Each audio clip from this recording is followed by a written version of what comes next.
আপনারা যদি সৌভাগ্যক্রমে দায়িত্ব গ্রহণ না করতেন তাহলে যখনই ফ্যাসিবাদের পতন হতো তখন আমাদের কমিটমেন্ট অনুসারে আমাদের যেতে হতো। এখানে 31 দফার নিয়ে আমি কথা বলবো না।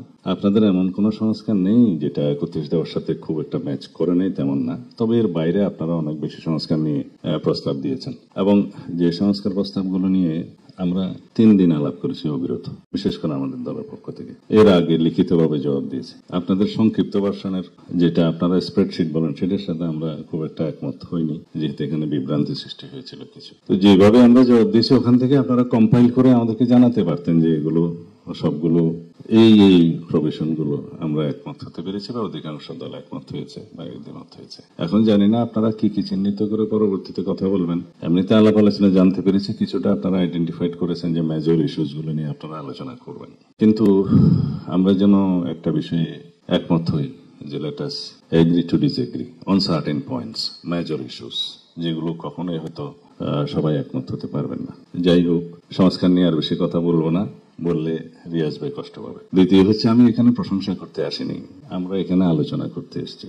এখন আপনাদেরকে যে বিষয়গুলো বুঝাতে পারেনি অবিরত, তো সেটাকে আজকে বোঝাতে পারবো মনে হয় না। একটি কারণও নাই ডিসেম্বরের পরে নির্বাচন। আমরা কেন, কি উদ্দেশ্যে ডিসেম্বরের আগে নির্বাচন চাই, কেন চাই, যৌক্তিকভাবে আমরা প্লেস করেছি, বহুবার প্লেস করেছি এবং জাতির মধ্যে বিভিন্ন রকমের কনস্পিরেসির একটা সুযোগ নিচ্ছে কেউ কেউ এবং বিভিন্ন রকমের অস্থিরতার সৃষ্টির উপায় তারা আছে, সেটা আভ্যন্তরীণ ভাবেও আছে, বহির্বিশ্বেরও আছে।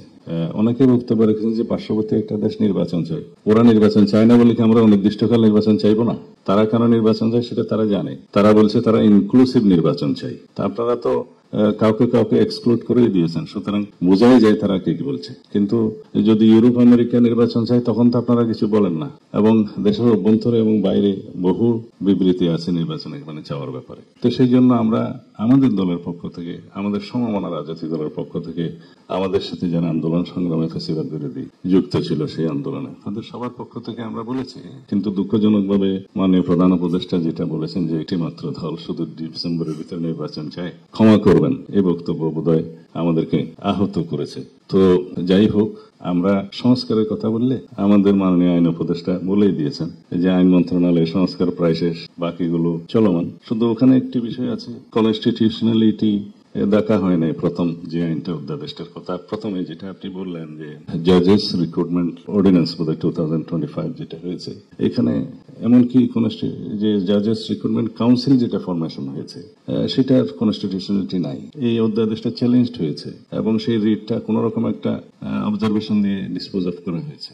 এখানে ম্যান্ডেটরি করা হয়েছে রিকমেন্ডেশনস অন দি প্রেসিডেন্ট, যেটার কনস্টিটিউশনালিটি নাই। আর্টিকেল 95 এর সেকশন 2(3)(1)(2)-র সাথে এটা কন্ট্রাডিক্ট করে। তা আমরা চাই তো জুডিশিয়ারির একেবারে কমপ্লিট ইন্ডিপেন্ডেন্স, কিন্তু সেটা একটু কেয়ারফুলি এই অর্ডিন্যান্স আইনগুলো না করলে পরবর্তীতে কোয়েশ্চেন থাকবে এবং সেটা রেটিফিকেশনের জন্য পরে সমস্যা হবে। তো আরো 2-3টা আছে চ্যালেঞ্জ হয়েছে, ওখানে বোধহয় সেকশন 4, 5, 6 এবং 9 চ্যালেঞ্জ হয়েছে। এটা শোনা উচিত ছিল, ডিসপোজ অফ করলে ঠিক হতো। বিচারক নিয়োগ তো এটা পিয়ন নিয়োগ না, করতে করা হবে কেন? জাস্টিস যেদিন থেকে নিয়োগ হবে সেদিন থেকেই অ্যাবাভ সেক্রেটারি, তো সুতরাং সেটা একটু ডিগনিটি রাখা উচিত বলে আমরা মনে করি। এনিওয়ে, এর বেশি বলবো না। আর যে সমস্ত অর্ডিন্যান্স নিয়ে আপনারা কথা বলেন, শুধু ল মিনিস্টার আছে বলে ল মিনিস্ট্রি কথা বললো, সমস্ত সংস্কারগুলোর যতগুলো এগ্রিড হয়েছে, বিশেষ করে ইলেকশন সিস্টেম কনস্টিটিউশন সহ ওখানে আইন আছে 12টা, কনস্টিটিউশন সহ 13টা। সেই আইনের মধ্যে যতগুলো সংস্কার ব্যবস্থা হয়েছে 3 মাস আগে আমরা এগ্রিড হয়েছি। এটা এখানে বদিউল আলম মজুমদার সাহেব আছেন, ইচ্ছা করলে এর ভিতরে সেগুলো অর্ডিন্যান্স করা যেত, ছোটখাটো সমস্তগুলো অ্যাকসেপ্টিং দি কনস্টিটিউশনাল অ্যামেন্ডমেন্ট, যেটা প্রয়োজন হবেও না। আর অন্যান্য বিষয়ে জুডিশিয়ারির ক্ষেত্রে এবং প্রশাসনের ক্ষেত্রে, আপনার দুদকের ক্ষেত্রে, এটা তো বলতে গেলে অলমোস্ট সবাই এগ্রিড হয়েছে ম্যাক্সিমাম পয়েন্টে। 2-4টে যেটা হয়নি সেটা বাদ রাখতেন, তো সংস্কার তো শেষ। আর বিচার দৃশ্যমান হয়েছে। আর বিচারের মধ্যে কি কোনো রোডম্যাপ দেওয়া চায়? অনেকে বলেছেন বিচারে যদি রোডম্যাপ দিতে বলেন সেটা হবে ইনজাস্টিস, বিচারে রোডম্যাপ হবে না। বিচার শুরু হয়েছে, তো করার জন্য যা যা করা দরকার, স্টেট সাপোর্ট, ইনকোয়ারি টিম বা প্রসিকিউশন টিম যা যা বাড়ানো দরকার, ট্রাইব্যুনাল বাড়ানো দরকার, যা কিছু সাপোর্ট দরকার সেটা সরকার করবে। আমাদের প্রয়োজন হলে আমরা কোঅপারেট করব, বিচার চলবে সেটার গতি। এবং সেটা তো বিচার এখানে সমাপ্ত হলেও আপিল হবে, আরো অনেক কিছু হবে। তবে প্রধান উপদেষ্টা জাতীয় অবশ্যই দেখতে চাচ্ছে বিফোর 5th আগস্ট অ্যাটলিস্ট একটা বিচার যেন মানুষ রায় দেখতে পায়। অবশ্যই এর মধ্যে কোনো জোরাজুরি জবরদস্তি নেই, কিন্তু এটা জাতির প্রত্যাশা। এখানে আপনার একটু প্রশংসা করি, এই যে মাননীয় আইন উপদেষ্টা হোক, আইসিটি ট্রাইব্যুনাল হোক, একটা কেস কয়েকজন আসামি সেটা আইডেন্টিফাইড করেছেন, ট্রায়ালটা খুব শীঘ্রই করা সম্ভব। এরকম আরো 1 to 10 পর্যন্ত করার জন্য আমি মাননীয় আইন উপদেষ্টাকে অনুরোধ করব।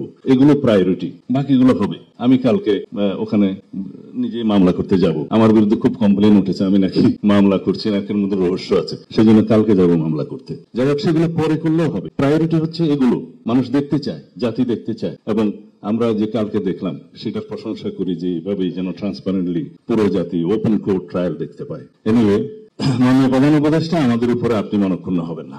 আমাদের চাইতে বেশি সাপোর্ট আপনাদেরকে আর কেউ দিয়েছে বলে আমি জানি না। আমাদেরকে প্রতিপক্ষ ভাববেন না। পুরো উপদেষ্টা মন্ডলীর কর্মকাণ্ডে কোনো কোনো সময় আমাদের মনে হয়েছে যেন আমরা অপোনেন্ট বা প্রতিপক্ষ, সেটা আমাদেরকে বুঝতে দেবেন না। আপনারা দয়া করে আদালতের রায় বাস্তবায়ন করে যেখানে আইনের শাসন নাই, মানুষ যাতে মনে না করে যেখানে আদালতের রায় বাস্তবায়ন হচ্ছে না, সেটা এখন দৃশ্যমান হচ্ছে। আমাদেরকে বাধ্য হয়ে রাস্তায় যেতে হচ্ছে, মানুষকে বাধ্য হয়ে রাস্তায় যেতে হচ্ছে। আমরা সেটা আপনার কাছে আশা করি না। এদেশের মানুষ এই উপদেষ্টা মন্ডলীর কাছে নিরপেক্ষ আচরণ আশা করে, সেটা আপনাকে দেখতে হবে। আমরা যে শুধুই কমপ্লেনের বাস্কেট খুলে আপনার কাছে যাই তা নয়, সেটা আপনার হাতকে স্ট্রেনথেন করার জন্য যাই।